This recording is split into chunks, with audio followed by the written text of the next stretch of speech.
Hello viewers, स्वागत है आपका मेरे YouTube channel study with doctor Pawan Oberoi पर। व्यूवर्स, अभी अभी मैंने थोड़ी देर पहले अपने इंटरनेशनल इकोनॉमिक्स पर मैंने अंतर्राष्ट्रीय व्यापार का सिद्धांत का टॉपिक लिया है, जो मैंने आपकी TGT, PGT, NTA NET, JRF and higher education की जो सीरीज स्टार्ट कर रखी है, तो उससे रिलेटेड मैंने इंटरनेशनल इकोनॉमिक्स का पार्ट 1 अपलोड किया है।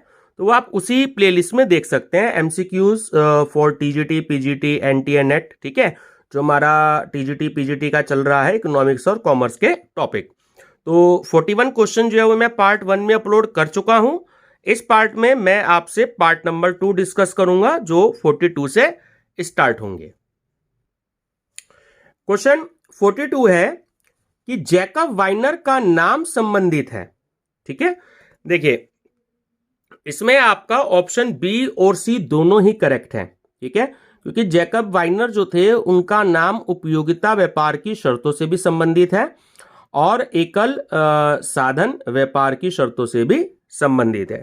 ठीक है, अगर आप ध्यान से देख रहे हो तो नीचे आपको एक टेबल दे रखी है और उसमें फार्मूले भी आपको दे रखे हैं, तो आप डिटेल स्टडी इनकी कर सकते हैं। क्वेश्चन नंबर 43 है कि जैकब वाइनर निम्नलिखित में से किससे संबंधित हैं। तो अगर आप ध्यान से देखें तो अभी अभी ये क्वेश्चन ऊपर आया है। ठीक है, यहां इन्होंने देखिए आपका जो आंसर दे रखा है एग्जाम में, क्योंकि हमारा ऑप्शन ए तो है ही नहीं और ऑप्शन डी भी नहीं है। ठीक है, इस क्वेश्चन में केवल जो उपयोगिता व्यापार की शर्तें जो दे रखी हैं वो ऑप्शन सी आपका करेक्ट होगा। क्वेश्चन 44 कि निम्नलिखित में से किसके जैकब वाइनर का नाम संबंधित है। ये किससे आएगा, जैकब वाइनर का नाम संबंधित है। तो ये देखिए घूम फिर के वही क्वेश्चन आ रहा है, इसमें भी आंसर शीट में नहीं दे रखा है। तो मैं आपको बता दूं, इसमें भी ऑप्शन आपका सी ही आएगा कि व्यापार की उपयोगिता शर्तें। जो ऑप्शन दिए हुए हैं एक्चुअली ये एग्जाम की जो आंसर की है ये उसके हिसाब से दिए हुए हैं। अगर कोई क्वेश्चंस गलत हो जाता है तो उसके बारे में भी डिटेल एक्सप्लेनेशन दी जाती है। ठीक है, क्वेश्चन 45 आर्थिक रूप से बड़े देशों के व्यापार से लाभ छोटा होता है, तो यह कथन किस रूप में माना जाता है। ऑप्शन सी मीड विरोधाभास। ठीक है, क्वेश्चन 46 अवसर लागत सिद्धांत की मान्यता क्या है। देखिए ऑप्शन डी करेक्ट है कि इसमें से कोई भी नहीं है। ना तो ऑप्शन ए कि केवल श्रम की उत्पादन का साधन है, ना ऑप्शन बी कि वस्तु की कीमत या लागत श्रम की मांग से अनुमति की जा सकती है, और ना सी कि श्रम समरूप होता है। ठीक है, तो ऑप्शन डी करेक्ट है कि उपयुक्त में से कोई नहीं। क्वेश्चन नंबर 47 कि अंतरराष्ट्रीय व्यापार सिद्धांत में अवसर लागत का प्रयोग किया। तो ऑप्शन नंबर ए करेक्ट है, जी हैबरर ने। क्वेश्चन 48 अवसर लागत वक्र यह मानकर चलता है कि, ऑप्शन बी करेक्ट है, श्रम की प्रयुक्त मात्रा से ही किसी वस्तु की कीमत अथवा लागत मालूम की जाती है। ठीक है, क्वेश्चन 49 अवसर लागत सिद्धांत में रैखिक उत्पादन संभावना वक्र प्रदर्शित करता है। ऑप्शन ए स्थिर अवसर लागत। क्वेश्चन 50 अंतरराष्ट्रीय व्यापार के सिद्धांत के अंतर्गत हैबरलर ने किस प्रमेय का प्रतिपादन किया है। बहुत ही इंपॉर्टेंट क्वेश्चन है। ठीक है, तो इसमें आपका ऑप्शन नंबर बी करेक्ट है, अवसर लागत प्रमेय। क्वेश्चन 51 निम्नलिखित में से किसने अंतरराष्ट्रीय व्यापार के लिए अवसर लागत सिद्धांत का प्रतिपादन किया। ऑप्शन सी जी हैबरलर ने। ठीक है, क्वेश्चन 52 प्रेबिस का नाम किसके साथ संबद्ध है। व्यूअर्स बहुत इंपॉर्टेंट क्वेश्चन है, बहुत सारे कंपटीशन में आया हुआ है। तो ऑप्शन नंबर ए आपका करेक्ट है, अंतरराष्ट्रीय व्यापार।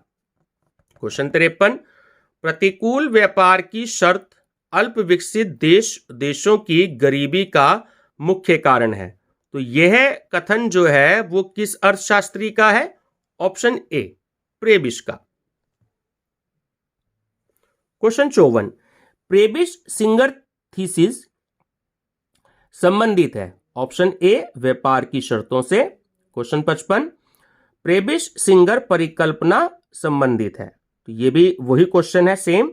ऑप्शन बी की विकासशील देशों के व्यापार की शर्तों से। ठीक है। क्वेश्चन 56, निम्नलिखित में से कौन सा अर्थशास्त्रीय मानता है कि ऐतिहासिक दृष्टि से अंतरराष्ट्रीय व्यापार ने अल्प विकसित देशों के विकास को रोका है?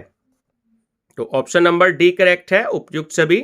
जो रॉल प्रेबिस हैं वो भी, और हैंस सिंगर है वो भी, और गुरनार मिड्रल है वो भी। ठीक है। क्वेश्चन नंबर 57, एडम स्मिथ का अंतरराष्ट्रीय व्यापार विश्लेषण निम्नलिखित में से किस सिद्धांत पर आधारित है? तो ऑप्शन नंबर ए करेक्ट है आपका, निरपेक्ष लाभ। क्वेश्चन 58, कि एडम स्मिथ द्वारा प्रतिपादित स्वतंत्र व्यापार का केंद्र बिंदु रहा है?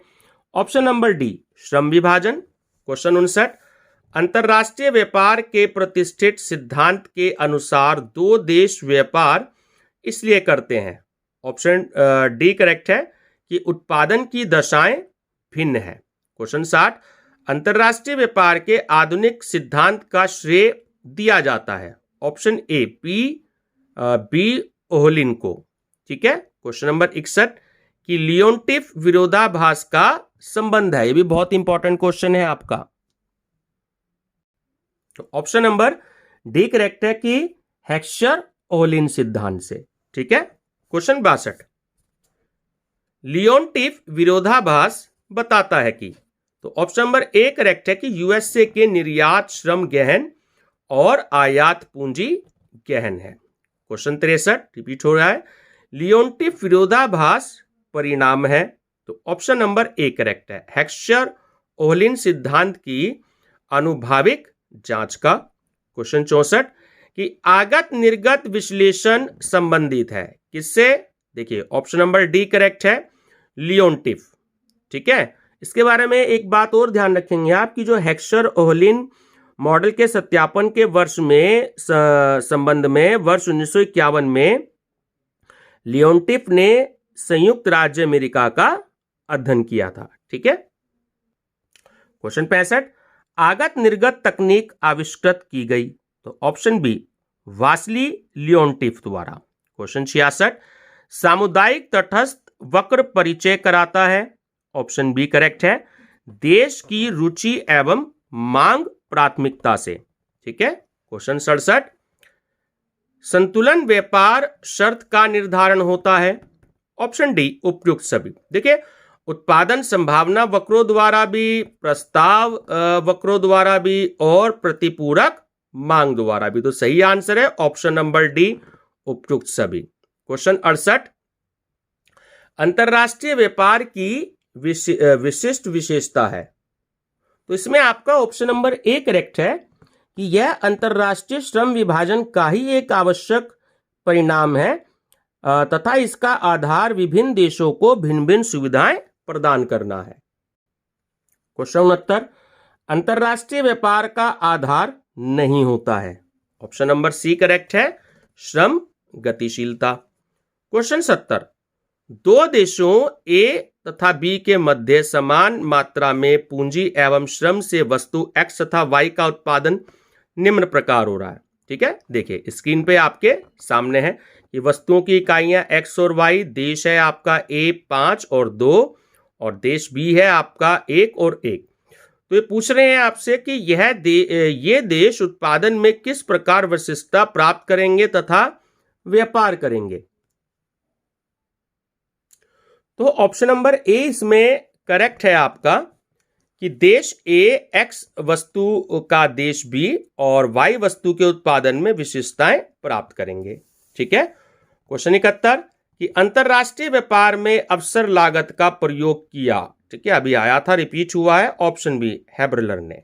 ठीक है। क्वेश्चन 72, कि अंतरराष्ट्रीय व्यापार के आधुनिक सिद्धांत के अनुसार दो देशों के बीच का कारण है? तो ऑप्शन नंबर बी आपका करेक्ट है, साधन संपदा में भिन्नता। क्वेश्चन 73, हेक्सचर ओहलिन प्रारूप में साधन बहुलता को परिभाषित किया गया है? देखिए ऑप्शन सी करेक्ट है, दोनों ए और बी दोनों से, यानी कि साधनों की भौतिक मात्रा से और साधन कीमतों से। तो ऑप्शन सी आपका इसमें करेक्ट है। क्वेश्चन 74 की मार्शल के अनुसार व्यापार की शर्तों का निर्धारण वहां होता है जहां दो देशों के प्रस्ताव वक्र, तो ऑप्शन सी काटते हैं। क्वेश्चन 75 निम्नलिखित में से कौन सा एक आर्थिक विकास में बाधक नहीं है, तो ऑप्शन नंबर सी आपका करेक्ट है कि अनुकूल व्यापार की शर्तें। ठीक है, देखिए डिटेल आपके सामने है नीचे स्क्रीन पर। क्वेश्चन 76 निम्नलिखित में से कौन किसी देश की व्यापार शर्तों को प्रभावित नहीं करता है, तो ऑप्शन नंबर डी आपका करेक्ट है कि स्थिर विनिमय दर। ठीक है। क्वेश्चन नंबर 77 कि निम्नलिखित में से कौन सा विकासशील देशों में प्रतिकूल व्यापार शर्तों का कारण नहीं है, तो ऑप्शन नंबर बी आपका करेक्ट है कि विविधीकृत निर्यात। क्वेश्चन 78 एडम स्मिथ तथा रिकार्डो दोनों ने ही अपने अंतरराष्ट्रीय व्यापार के सिद्धांत के विश्लेषण में किसको आधार बनाया है, तो ऑप्शन नंबर बी करेक्ट है, श्रम मूल्य सिद्धांत। क्वेश्चन 79 देखिए कथन आपको दे रखा है, थोड़ा सा मैं आपको सीधा ऑप्शन के बारे में बता रहा हूं। ठीक है, ऑप्शन नंबर देखिए ए इसमें आपका करेक्ट है। ठीक है, कि ए और बी दोनों सत्य हैं और ए समर्थन करता है बी का, क्योंकि व्यापार की शर्तें उस स्तर से संबंधित हैं जिस पर किसी देश के निर्यात और आयात में विनिमय होता है। क्वेश्चन नंबर 80 है आपके सामने स्क्रीन पर। ठीक है, सीधे ऑप्शन पे डिस्कस करेंगे। ऑप्शन नंबर ए देखिए इसमें आपका करेक्ट है।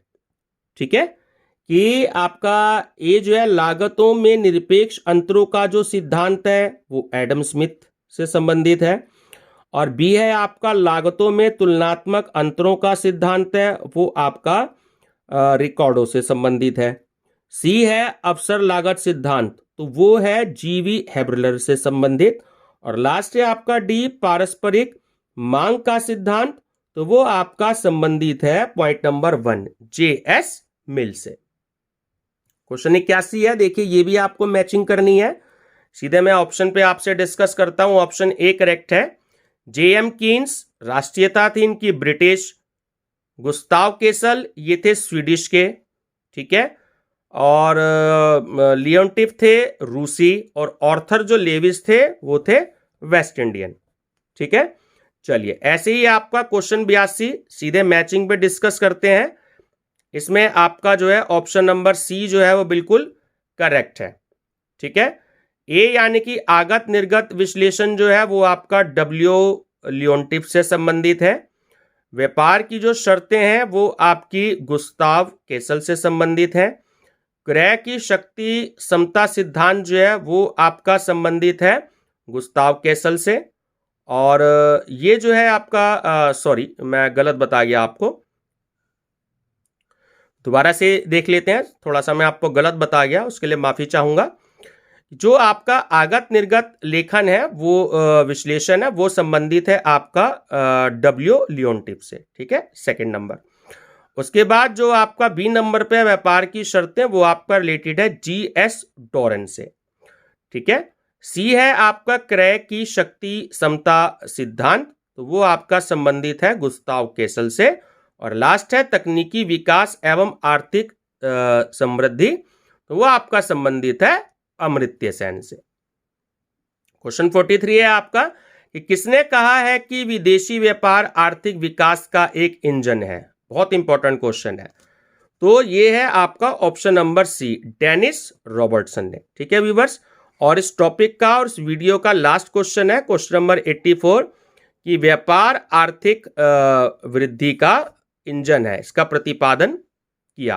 तो इसमें जो आंसर दे रखा है वो किसी में भी जो है वो करेक्ट नहीं है, क्योंकि वास्तव में इस कथन को रॉबर्टसन के बाद लेविस ने कहा था, जो कि विकल्प में नहीं है। तो चलिए व्यूअर्स, वीडियो पसंद आई तो लाइक शेयर सब्सक्राइब जरूर करिएगा। ठीक है, मैं कोशिश करता हूं डेली आपको 3-4 वीडियो देने की, लेकिन थोड़ा सा व्यस्त होने के कारण और आपके क्वेश्चंस कलेक्शन के कारण जो है मैं कल एक भी वीडियो नहीं दे पाया और आज केवल 2 ही वीडियो दी हैं, तो मैं उसके लिए आपसे माफ़ी चाहूँगा। ठीक है, कोई भी सजेशन हो तो आप कमेंट बॉक्स में दे सकते हैं और वीडियो पसंद आए तो लाइक शेयर सब्सक्राइब जरूर करिएगा। Thank you viewers.